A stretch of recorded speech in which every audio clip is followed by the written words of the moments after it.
The gods of Egypt lived in these giant edifices of stone with looming columns inside supporting the roof and these enormous guard towers outside.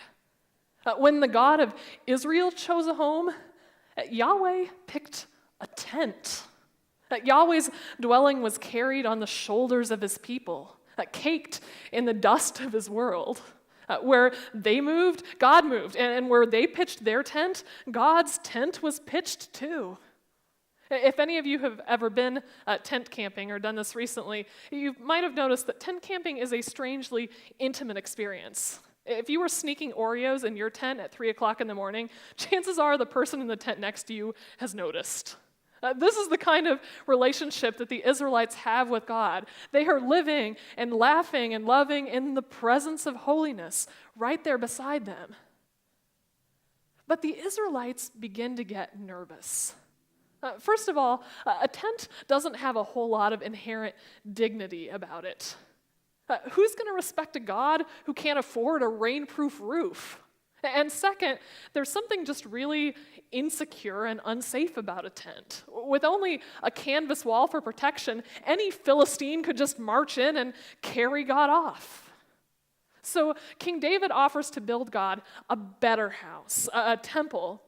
And everyone is really confused when God declines this generous offer.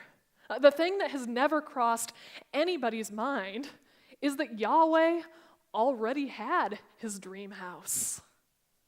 But a few years pass by, and the Israelites decide they are going to build Yahweh a better house anyway. And they build this giant temple that over the years goes through a series of revisions. And with every revision, another wall is added to the temple.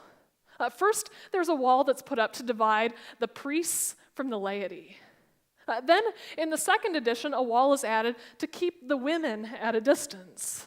And then another wall is added to keep the foreigners at bay. With each addition of the temple, the people are pushed farther and farther away from the presence of God until God is effectively held under house arrest. When Jesus comes, one of the chief accusations against him is that Jesus threatened to destroy the temple, which sounds like a crazy claim, but there's more truth to it than you would think. Because Jesus is God's announcement that God is done with house arrest. And God is done waiting for people to come inside the walls to meet with God. God is going outside the walls to meet with the people. God is not content anymore to live here inside these safe and sanitized hallways. God is going out to dwell in the dust and the chaos of the world where people live. I mean, the difficulty of the church is that so often we get it in our heads that our job and our mission is to lure as many people as possible inside the walls so we can shut the doors and hunker down in safety together. While the one who we serve is saying to us, come on, take up your tent and follow me out.